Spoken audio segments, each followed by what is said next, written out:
12 बच्चों वाली माँ। एक बड़े से जंगल में ममता नाम की चिड़िया अपने पति राजेश चिड़ै के साथ रहती थी। ममता चिड़िया की शादी को काफी समय बीत चुका था, लेकिन ममता चिड़िया की अभी तक एक भी संतान नहीं थी, जिस वजह से ममता चिड़िया को सबके बहुत ताने सुनने पड़ते थे। एक दिन ममता चिड़िया अपने घर का काम कर रही थी, तभी ममता चिड़िया की सास की बहन घर आती है। अरे मौसी जी, आप इतनी सुबह सुबह कैसे आए? आइए ना, बैठिए। हाँ तो क्या हुआ? सुबह सुबह तो ऐसे बोल रही है जैसे मुझे अब तुझसे समय पर पूछ कर आना पड़ेगा। वैसे भी मेरी बहन का घर है, जब जी चाहेगा तब आऊंगी, तुझे उससे क्या? अरे नहीं मौसी जी, मेरा वह कहने का मतलब नहीं था। मैं यहाँ तेरा मतलब समझने नहीं आई हूँ। चल जाकर राजेश को मेरे पास भेज, मुझे उससे बात करनी है। जी मौसी जी, मैं अभी अपने कमरे में तैयार हो रहे हैं, मैं अभी उन्हें बुला कर लाती हूँ। ममता चिड़िया अपने पति राजेश चिड़ै को बुलाने के लिए कमरे में आती है। अजी सुनिए, कोमल मौसी जी आई है, आपको बुला रही हैं। मौसी जी फिर से आ गई। अब मुझे मौसी जी से बड़ी चिढ़ होने लगी है। फिर से वही सब रट लगाकर बैठेगी। चलिए ना जल्दी, वरना वे फिर मुझे ही डांटेंगी कि तुम बुलाने गई थी और अभी तक बुलाकर नहीं लाई। राजेश चिड़ा ममता चिड़िया के साथ कोमल चिड़िया के पास आता है। नमस्ते मौसी जी, क्या बात है? इतनी सुबह सुबह आज यहाँ कैसे? तेरे लिए एक बहुत अच्छा रिश्ता लेकर आई हूँ, तू बस मेरी बात मान जा और दूसरी शादी कर ले, ताकि कम से कम मेरी मरी हुई बहन की आखिरी इच्छा तो पूरी ही हो जाए, क्योंकि तेरी बीवी तो बांझ निकली, ये तो तुझे बच्चे दे नहीं पाएगी। बस करो मौसी जी, फिर से वही बातें मत शुरू किया करो। मुझे तुम्हारी ये सब बातें बिल्कुल अच्छी नहीं लगती है, और मैंने तो तुम्हें पहले भी मना कर चुका हूँ, और माँ से भी मना करता था कि मैं अपनी ममता को छोड़कर दूसरी शादी नहीं करूँगा। और मौसी, तुम मेरी ममता को बांझ कहना बंद करो, और आज के बाद मैंने कभी तुम्हारे मुँह से सब सुना तो तुमसे सारी रिश्तेदारी खत्म कर लूंगा। हाँ कर ले मुझसे रिश्तेदारी खत्म। वैसे भी तेरी बीवी यही तो चाहती है कि हम दोनों के बीच का रिश्ता ही खत्म हो जाए और ये आराम से मेरी बहन के घर में बैठकर राज करे। मौसी जी, आप ऐसी बातें क्यों करती हैं?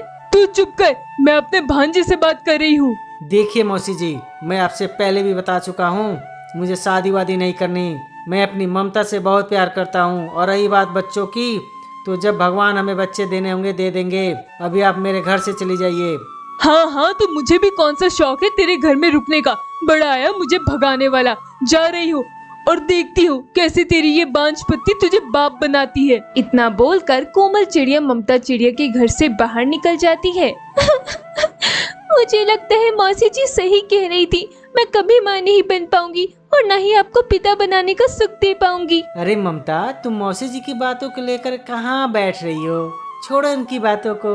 और हम आज शाम को जब मैं काम से वापस आऊंगा तो हम लोग बाहर कहीं घूमने चलेंगे, तुम तैयार रहना। इतना बोलकर राजेश चिड़ा काम के लिए निकल जाता है और ममता चिड़िया घर का सारा काम करती है। और शाम को जब राजेश चिड़ा वापस आता है तो दोनों घूमने के लिए बाहर जंगल में चले जाते हैं। क्या बात है, आज आप बड़े ही खुश लग रहे हैं, और हम लोग घूमने कहाँ जा रहे हैं? हाँ ममताज, मेरा काम बहुत अच्छा हुआ।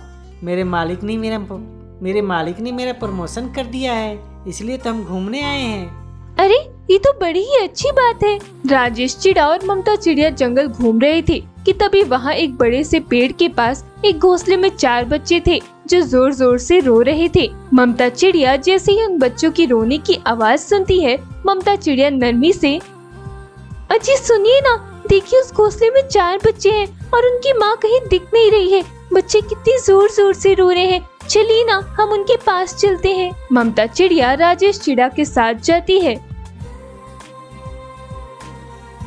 बच्चों, तुम्हारी मम्मी पापा कहाँ हैं और तुम लोग क्यों रो रहे हो? अंकल, हमारे मम्मी पापा 3 दिन पहले आंधी में मर गए और तब से हम लोग यहीं भूखे प्यासे बैठे हैं।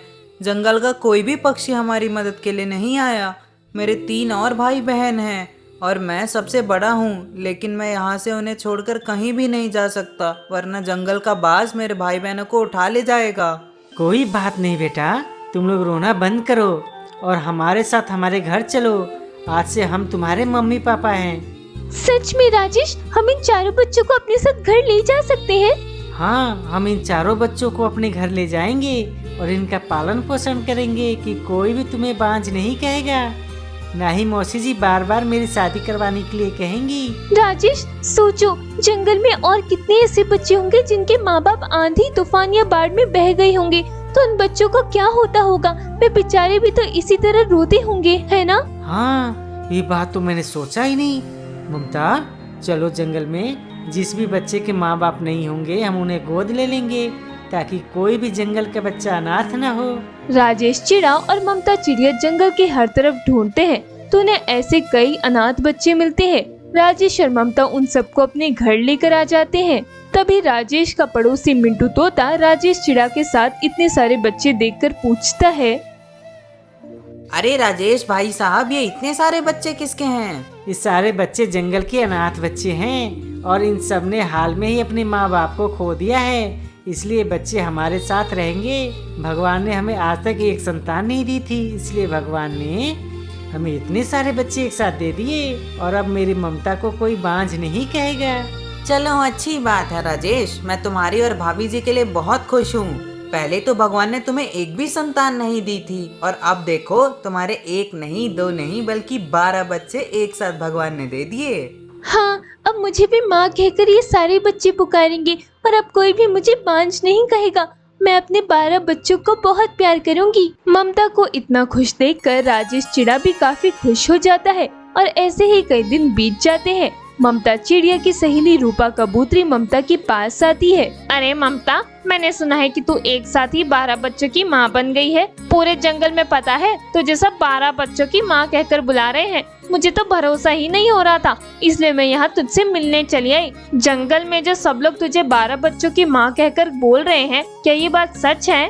हाँ, ये बात बिल्कुल सच है। मैंने और राजेश ने मिलकर जंगल के सभी अनाथ बच्चों को गोद ले लिया है और अब वे बच्चे मेरे हैं। पूरे जंगल में 12 अनाथ बच्चे हमें मिले और हमने उन सबको अपने पास रख लिया। 12 बच्चों को एक साथ कैसे पाल पाओगी तुम ममता? और गोद लिए हुए बच्चे तो अपने कहाँ होते हैं? अगर तुम्हारा अपना एक बच्चा हो जाता तो ज्यादा अच्छा होता। वह तो अपने मानने के ऊपर होता है। मैं अगर इन्हीं बच्चों को अपना बच्चा समझकर पाल लूंगी तो इसमें बुराई क्या है? हो सकता है भगवान ने मुझे इसलिए आज तक कोई संतान नहीं दी और मैं अपने सभी 12 बच्चों के साथ बहुत खुश हूँ और आगे भी अगर जंगल में मुझे कोई अनाथ बच्चा मिलेगा तो मैं उसे भी पाल लूंगी। लेकिन पता है, घर में अब सब लोग तुम्हें ममता चिड़िया नहीं बल्कि 12 बच्चों की माँ कहकर बुलाने लगे हैं। मुझे तो ये सुनकर बड़ी हंसी आ रही थी, इसलिए तो मैं तुझे बताने आई थी। इसमें हंसने वाली क्या बात है? हाँ, मैं हूँ 12 बच्चों की माँ और मुझे इस बात पे जरा भी शर्म नहीं है। ममता चिड़िया को जंगल के सभी लोग 12 बच्चों की माँ कहकर बुलाने लगते हैं और ममता इस बात से बड़ी ही खुश रहती है और खुशी खुशी अपना जीवन अपने पति और 12 बच्चों के साथ बिताने लगती है। चुड़ैल सिलाई वाली। अरे कोयल बहन, आपको पता है हमारे इस जंगल में एक टूनी नामक चिड़िया बहन रहने आई है और मैंने सुना है कि वो चिड़िया बहुत ही अच्छे कपड़े सीती है। उसका सिलाई का कार्य है। क्या आप सच कह रही हो कौवी बहन? हाँ हाँ कोयल बहन, वो चिड़िया बहन बहुत अच्छे अच्छे कपड़े सी रही है। मैं तो जा रही हूँ उस चिड़िया बहन के वहाँ अपने कपड़े सिलवाने। आप चल रही हो मेरे साथ? हाँ हाँ कौवी बहन, मैं भी आपके साथ चलूंगी। दोनों पक्षी उड़ते हुए जाने लगते हैं। तभी रास्ते में उन्हें और कई सारे पक्षी मिलते हैं। वो पक्षी भी मिनी कौवी और कोयल के साथ उस टूनी चिड़िया के घोंसले में आते हैं। टूनी चिड़िया अपने छोटे से घोंसले में सिलाई मशीन पर कपड़े सी रही थी। अरे आप सब कौन है? चिड़िया बहन, हम इसी जंगल के निवासी हैं। आप नए नए हमारे इस जंगल में आए हो ना, और हमने सुना है कि आप बहुत अच्छे अच्छे कपड़े सीते हो, इसलिए हम सारे पक्षी आपके पास अपने कपड़े सिलवाने आए हैं।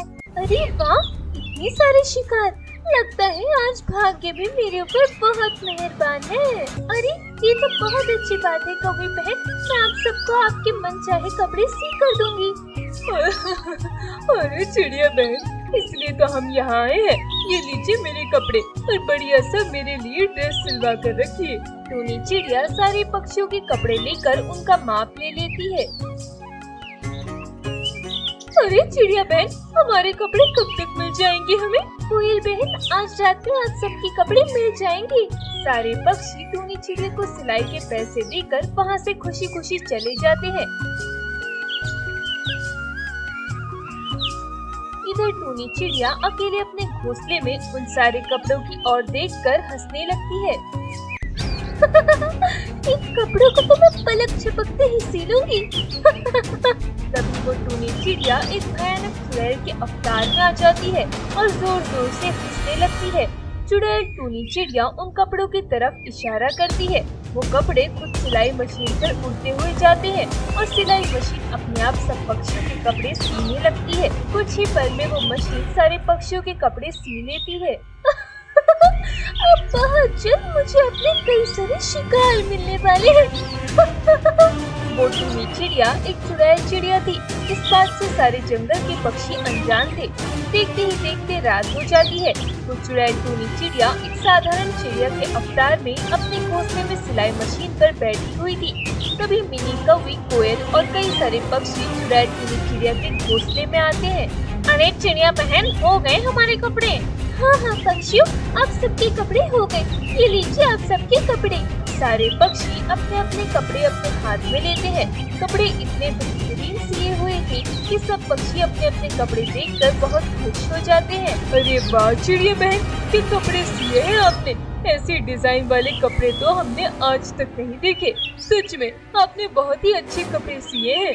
अरे वाह, मेरा ये ड्रेस तो कैसे परी की तरह लग रहा है। आपका बहुत बहुत धन्यवाद चिड़िया बहन कि आपने मेरा ये ड्रेस इतना अच्छा सिया है। हाँ हाँ पक्षियों, अभी जितना हंसना है उतना हंस लो, क्योंकि बाद में आप सब खून के आंसू रोने वाले हैं। अरे पक्षियों, इसमें धन्यवाद कैसा? ये तो मेरा रोज का कार्य है। मैं तो अभी घोंसले में जाकर ये ड्रेस पहन के देखूंगी। ये ड्रेस ऊपर से इतना अच्छा लग रहा है, तो जब मैं इसे पहनूंगी तो मैं कितनी खूबसूरत लगूंगी। चलो पक्षियों, मैं तो अपने घोंसले में जा रही हूँ। कोयल उड़ते हुए वहाँ से चली जाती है। उसके पीछे सारे पक्षी वहाँ से उड़कर चले जाते हैं। जाओ जाओ पक्षियों, बस एक बार ये ड्रेस तुम सबने पहन लिए ना, उसके बाद जहाँ के भी तुम सब अपने शरीर से ये ड्रेस उतार नहीं पाओगे। ये ड्रेस अब तुम्हारे शरीर से केवल मैं ही उतार पाऊंगी। ये कहकर वो चुड़ैल टूनी चिड़िया वहाँ से उड़कर हमेशा हमेशा के लिए चली जाती है। इधर सारे पक्षी अपने घोंसले में आते हैं और वो कपड़े पहन लेते हैं। सारे पक्षी कपड़े पहनकर बहुत खुश हो जाते हैं। अरे मिनी, ये कपड़े तुम्हारे शरीर पे कितने अच्छे लग रहे हैं। कहाँ से ले आई हो कपड़े? जी मैंने ये कहीं से लाए नहीं है, ये तो मेरे पास कुछ कपड़े पड़े हुए थे। उन्हीं में से ये एक ड्रेस मैंने अपने जंगल की एक टूनी चिड़िया के पास से सिलवाए हैं। टूनी चिड़िया? ये नाम तो मैंने अब तक नहीं सुना। जी वो क्या है ना, टूनी चिड़िया हमारे जंगल में नई नई रहने आई है और वे इतने अच्छे कपड़े सीती है कि हम सारे जंगल के पक्षियों ने उन्हीं के पास अपने ये कपड़े सिलवाए हैं। देखिए, आप भी देखिए। हाँ हाँ, बहुत अच्छे हैं कपड़े। चलो बाबा, अब बहुत रात हो गई है, अभी नए कपड़े उतार लो, वरना ये अभी खराब हो जाएंगे। मिनी कौवी अपने कपड़े उतारने लगती है, पर उसके शरीर से वो कपड़े उतर ही नहीं पाते। उसके शरीर पर वो कपड़े गोंद की तरह चिपक गए थे। मिनी कौवी उन कपड़ों को उतारने की बहुत कोशिश करती है, पर वो कपड़े उसके शरीर से अलग ही नहीं हो पाते। अरे ये क्या मिनी, कपड़े उतारने में इतना समय कैसे लग रहा है? जी देखिए ना, ये कपड़े मेरे शरीर से उतर ही नहीं रहे हैं। मैं कब से उन्हें उतारने की कोशिश कर रही हूँ। अरे ये क्या मिनी, तुमसे एक कपड़ा भी नहीं उतारा जा रहा। लाओ मैं उतार देता हूँ। कालू कौवा अपनी पत्नी के शरीर से वो कपड़े निकालने की जी तोड़ कोशिश करता रहता है, पर वो मिनी कौवी के शरीर से वो कपड़े उतार नहीं पाता। देखते ही देखते सवेरा हो जाता है, पर मिनी कौवी के शरीर से वो कपड़े ना तो उतर रहे थे, न ही वो कपड़े फट पा रहे थे। दोनों मिलकर बाहर जंगल में आते हैं, तो जंगल में हर पक्षियों के साथ यही समस्या थी। जितने पक्षियों ने उस चुड़ैल टूनी चिड़िया से कपड़े सिलवाकर पहने थे, उन सब पक्षियों के शरीर से वो कपड़े उतर ही नहीं पा रहे थे। पूरे जंगल के पक्षी ये देखकर आश्चर्यचकित हो जाते हैं। पक्षियों, ये हमारी पत्नियां कैसी समस्या में फंस गई हैं? इनके शरीर से ये कपड़ा उतर क्यों नहीं रहे? आखिर क्या है ऐसा इन कपड़ों में? पक्षियों, हमारी पत्नियों ने ये कपड़े उस टूनी चिड़िया से सिलवाए हैं। उसी के पास जाकर पता करना होगा कि ये कपड़े इन पक्षियों से उतर क्यों नहीं रहे। सारे पक्षी उस चुड़ैल टूनी चिड़िया के घोंसले में जाते हैं, पर वहाँ वो चुड़ैल टूनी चिड़िया नहीं थी। ये देखकर सारे पक्षी दंग रह जाते हैं। अरे वो टूनी चिड़िया कहाँ है? वो इसी घोंसले में तो रहती थी। हो सकता है वो चिड़िया कहीं बाहर गई हो। हमें यहीं बैठकर उसकी आने की राह देखनी होगी। सारे पक्षी टूनी चिड़िया के घोंसले के बाहर खड़े चुड़ैल टूनी चिड़िया की आने की राह देख रहे थे। काफी समय बीत जाता है, पर वो चुड़ैल टूनी चिड़िया अब तक वहाँ नहीं आती। सारे पक्षी बेहद परेशान हो जाते हैं। तभी दो अनजान तोता पक्षी दूर दराज जंगल के उन पक्षियों के पास आते हैं। अरे पक्षियों, क्या आपके इस जंगल में ऐसी कोई चिड़िया आई थी क्या, जो पक्षियों के कपड़े सिलती है, जो सिलाई का कार्य करती हो? हाँ हाँ तोते भाई, एक टूनी नामक चिड़िया आई है हमारे इस जंगल में, जो सिलाई का काम करती है और वो इसी घोंसले में रहती है। पर आपको उस चिड़िया से क्या काम है? पक्षियों, वो कोई साधारण पक्षी नहीं है, बल्कि वो एक चुड़ैल चिड़िया है। मेरी पत्नी ने उस चिड़िया के पास अपने कपड़े सिलवाए थे। जब से इसने ये कपड़े पहने हैं, तब से इसके शरीर से ये कपड़े उतर ही नहीं रहे। हम 2 सालों से इस चुड़ैल चिड़िया को ढूंढ रहे हैं, पर अब तक हमें उसका पता भी नहीं चला। पर आज शायद मेरी पत्नी के शरीर से वो कपड़े निकल जाएंगे। ये बात सुनकर सारे पक्षी दंग रह जाते हैं और वो दोनों तोते सारी की सारी बात विस्तार से बताते हैं। क्या इस चुड़ैल ने आप सबको कपड़े पहना दिए हैं? अरे बाप रे बाप पक्षियों, ये कपड़े अब आपके शरीर से कभी नहीं उतरेंगे। हम खुद 2 सालों से इस चुड़ैल को ढूंढ रहे हैं। सारे पक्षी ये बात सुनकर बहुत परेशान हो जाते हैं और सब अलग अलग दिशा में उस चुड़ैल टूनी चिड़िया को तलाश करने निकल पड़ते हैं। सब घूमते रहते हैं, पर वो चुड़ैल टूनी चिड़िया कभी किसी पक्षी को दिखाई नहीं देती।